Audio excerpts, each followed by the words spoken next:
Alright, today I am trying to get familiar with how to set up Sela. Um, so I've set up the units on the setup chart. Um, they came in just a small baggie like this, so I'm already seeing that I want to separate them out.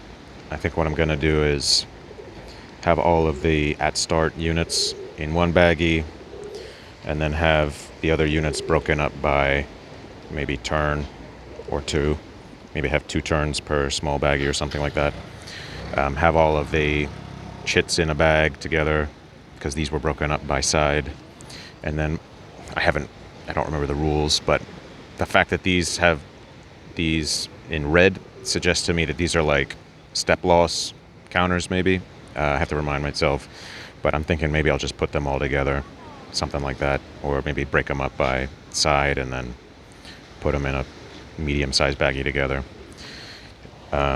So yeah, next step. So yeah, this is just a reminder for me how I want to break them up once I get back to my room. But next step is going to be putting them on the map.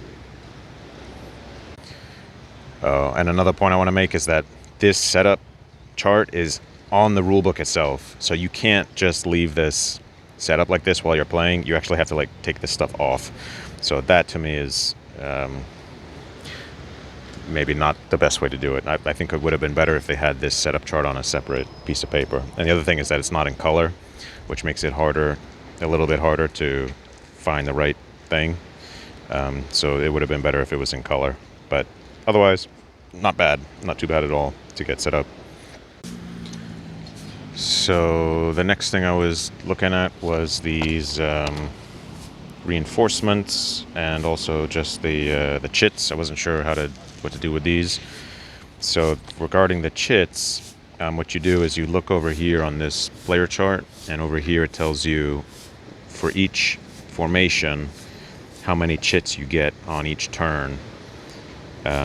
So for example, on the first turn, 23rd, the allied player gets 1 second armored chit, and that's it. So you see they don't get any 84th Infantry chits, even though they start with a bunch of 84th Infantry on the map. It's interesting, they've got this 3rd armor unit, but I don't see a 3rd armor chit here. So I'll have to look up how that works. And what? So yeah, the Germans get 1 layer and 1 second Panzer. Oh, maybe these guys are the reinforcements. Well, 1 layer, 1 second, 1 Panzer, 1 second Panzer. They have the 116th Panzer, but they don't get any chits for it. Interestingly enough, they've got it on the map. So the 2nd Panzer is on the map, and this layer is actually a reinforcement that comes on. So I guess that's why they give you that chit. So the reason I'm bringing this up is that I'm thinking if I have my setup baggie, I'll just put these 3 chits in the setup baggie, and then I'll have the baggies that are for the later turns contain the chits that are necessary for those later turns, so that it's easier for it's easier for me to, just take what I need each turn. So the reinforcements show next to the reinforcement what hexes they can come in on. So the allied reinforcements come in over there. 1300 or 1500 or 1900 is there. This guy comes in on that hex, and this formation comes in on that hex. So the next thing is that it says a marker labeled actions available is provided for each player, and this marker is placed in the corresponding box on the actions track next to the turn record to remind the player of the number of action shifts he may play this turn. So this is the action track right here, but I don't see a marker called actions available. What I do see is action limit. So I'm going to guess that that's just a bug in the rules, and that it's actually action limit. Okay, so yeah, I looked on BGG, I looked at some images of other people playing, and I think it's just this action limit marker. And so what you do is you look at the turn track. So the first turn, the gray colors for the Germans. The Germans have the initiative, so they go first. So they're going to have 2 actions available. So you put this action limit in the 2 box, and then you draw from a cup these different chits. And as you use each chit, you put it on the action track, and then when you use the second one, you put it on there, and that's how you keep track of how many you've spent and how many you have remaining. And it said that sometimes you're going to have more chits than actions available, so that's why you want to keep track of it.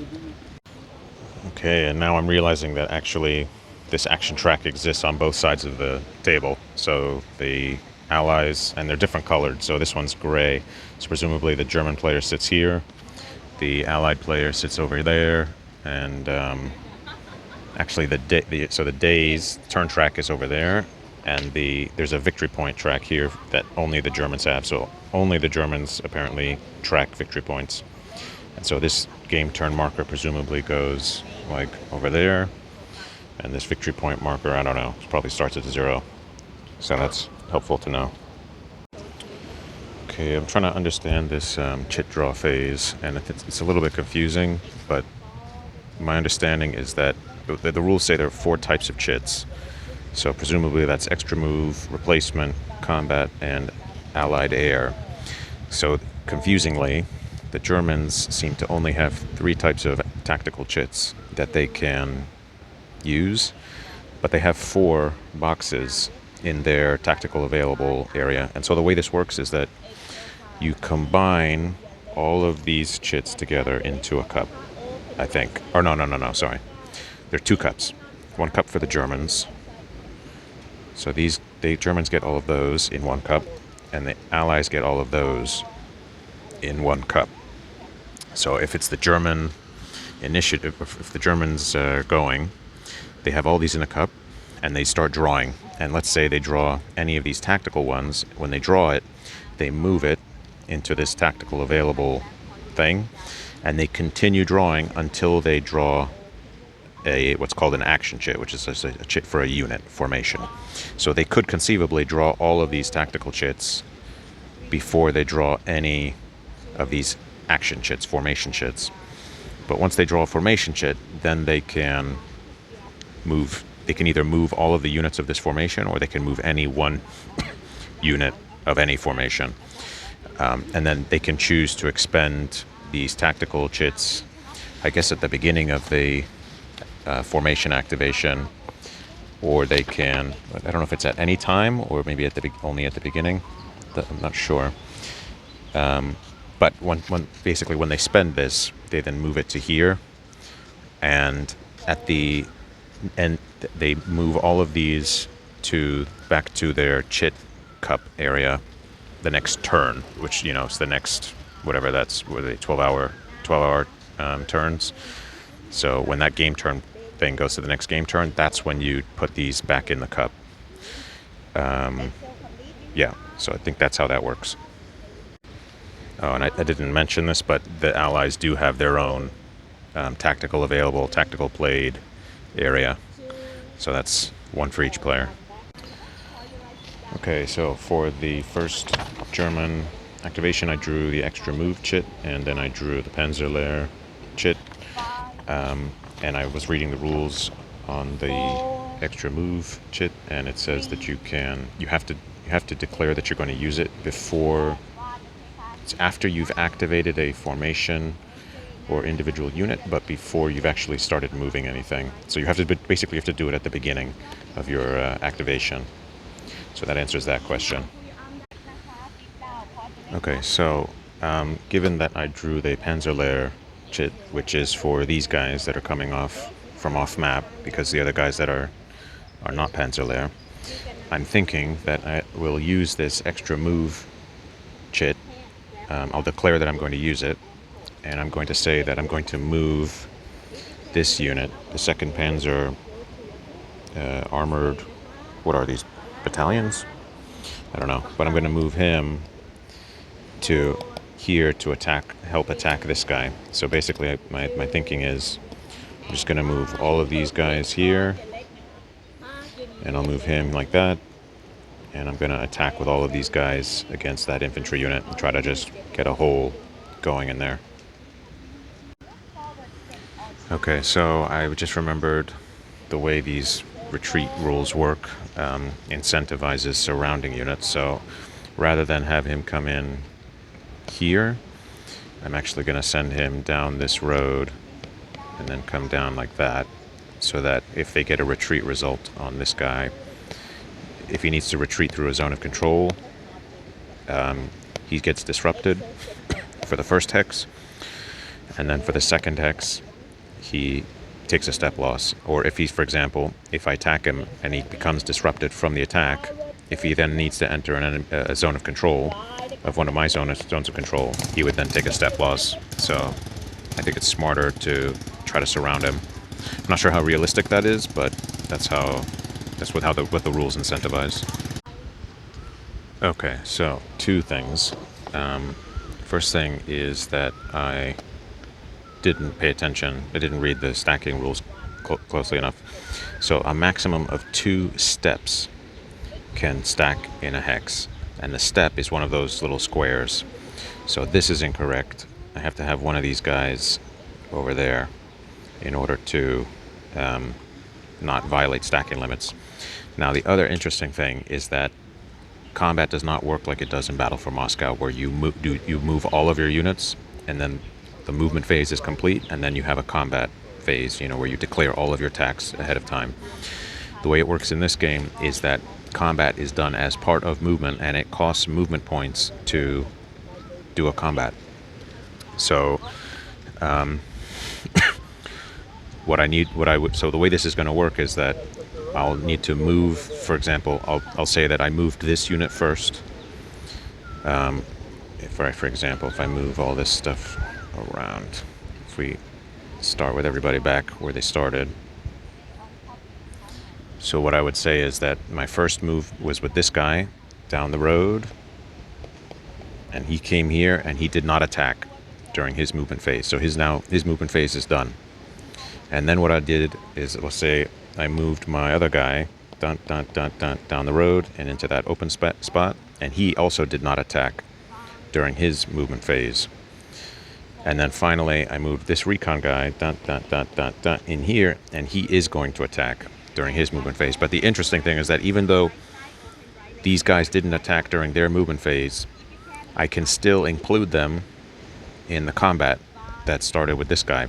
And what's also interesting is that there is a DRM by the intensity of the attack. So the number of movement points you expend, you see that motorized is on the left, infantry is on the right. So let's say he came in from here, it's half a movement point down the highway. So that's that's half a movement point, 1 movement point, 1.5, 2, 2.5 into that hex. I don't know if entering a zone of control costs a movement point. I'll have to look that up. But let's say it was just 2.5, right? So now he has 6.5 movement points remaining, because that's the right number, 9. So 9 minus 2.5 is 6.5. So he can afford to do a medium attack, which is that number 6 there, because he's the left column motorized unit. So he could do a medium attack. Now, a medium attack, if you look at the attacker combat modifiers, gets you a 0 DRM, whereas a light attack was a -2. But the interesting thing is that these other guys may have spent all of their movement points just to get to where they are, but they're not going to suffer, as far as I can tell, they're not going to suffer a penalty to their attack power, combat power, based on the fact that they had to exhaust all their movement points just to get there into that position. Assuming it, obviously in this case maybe that's not the case, but you can imagine if it took this guy 9 movement points just to get there, and then he's allowed to be included in the attack and not suffer any penalty to his combat power, the way that this guy would be, whoever's initiating the attack. So that's an interesting wrinkle. I mean, it keeps it simple, right? It keeps the rules simple, but it's something you gotta keep in mind. So yeah, I'm gonna try to resolve this. I'm gonna look up whether I have to pay extra movement points to enter a zone of control. Okay, I found the rule. So there's no extra cost to enter a zone of control, but a motorized unit does have to pay 1 to exit a zone of control. Okay, so I was trying to figure out what the modifiers are for this combat. So for the defender, I think that's a town. I think these are the towns, and these little circles are the villages. So for the town, there's a -2. That's good for the defender. And the other one I was wondering about was isolated. So in this game, you don't calculate supply at the moment of combat like you do in some older games. So this guy is considered to be still in supply because there's a supply phase where you check if he's in supply or not. Now, isolated is just a second tier of being out of supply. So if you're out of supply for a turn, or if you're out of supply during the out of supply phase, during the supply phase, you get an out of supply marker. If then a second turn goes by and you go to the supply phase again and you're still out of supply, that out of supply marker then becomes an isolated marker. And so that's how that DRM applies. So it's not like in some old games where you can just move a unit around behind it. You can move this guy around behind him, and then supply is calculated at the moment comment. This guy's considered out of supply, and you get a DRM for that. So that doesn't work like that. Now, for the attacker, I think the only modifiers are this medium attack, which is just a 0. And now I think this is also a night turn. The first turn is a night turn, so that would be a +1 for that. And you can see that on here, the game turn track, you have that little thing that's a moon, I guess. So that's night. And then you have this one, which is a day for the sun. So that would be a, what would this be? A 0 and a +1 for the night turn. And then another -2 for the town. And then and then I think that's it. Yeah. So those are all the DRMs, so now I'm going to roll. Yeah, so to summarize, it's a 0 for the medium attack, +1 for the night, -2 for the town. So the sum of that is a net -1 DRM. Okay, so as for how the combat's resolved, so you add up these left numbers on all the attackers, because I can bring in all of the attackers that are adjacent to the defending hex. So that's 11 + 7 is 18. Plus 11 is 29. You compare that to the defense number, which is the middle number, so 7. So 29 to 7 is 4-1, because 28 to 7 is 4-1. However, this game is a bit unusual in that there is no 4-1 column on the CRT. And so what the game says, what the rules say you're supposed to do is you're supposed to round down to the next lowest column on the CRT. So we would resolve this on the 3-1 column. And you roll the D10. So I'll roll a D10 and I roll a 1. So that's going to probably be, I don't know, let's see. So it's a 1 with a -1 modifier, a net -1 modifier. And so the result is a 0. So that's this column. On 3-1 is r/nothing. And I think it's, let me check what the rules say about how you read these results. I think it's like attacker and then defender. Let me see. Okay, so the way you read this, you can see here, R means retreat. The left side applies to the attacker. So r/nothing means the attacker needs to retreat, and nothing happens to the defender. And the rules say the retreats have to be 2 hexes. So pretty horrible result for the attackers for the first turn. Okay, so I was just trying to understand the rules on retreats. So my understanding is that the Germans have to retreat south or southeast if they can, and they got to finish 2 hexes away from where they were, and all of the units involved in the battle need to retreat. So even if they weren't the lead unit, although I think lead unit's not an actual term used by the rules. So this guy that was here, he's going to retreat 2 hexes southeast. Oops. This guy that was here, he's retreating 2 hexes southeast. Now, this guy's an interesting case because he can't retreat southeast without entering the zone of control of that unit. And one of the retreat priorities, is to not do that. So my understanding of the rules is that at that point, the guy has a lot of flexibility about where he goes. So he could move like this, he could go that way, or he could go up like that. I think he can even go like that way if he wants to. He just has to finish 2 hexes away. So for example, what he can't do is he can't go like this. Well, I guess he could go like this and then down like that, because that's still 2 hexes away.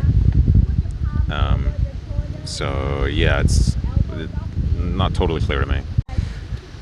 Yeah, from my reading the rules, you have to finish 2 hexes away, so which is interesting because you have to retreat 2 hexes and you have to finish 2 hexes away. So I could do something like this, retreat here and then retreat there, and that's 2 hexes away from the unit, right? Okay, I just double checked the rules. It's 2 hexes from your original location, so it's this going up and then down. That doesn't count. You want to go, but you're allowed to go up north. Because of the zones of control, you could go this way 2, that's 2 away. You could, I think, even go this way because there's no other allied units over there. You could retreat forward. So that's an interesting wrinkle in the rules. I think I'm reading that correctly. But yeah, I think I'll just stick there on the road and keep going.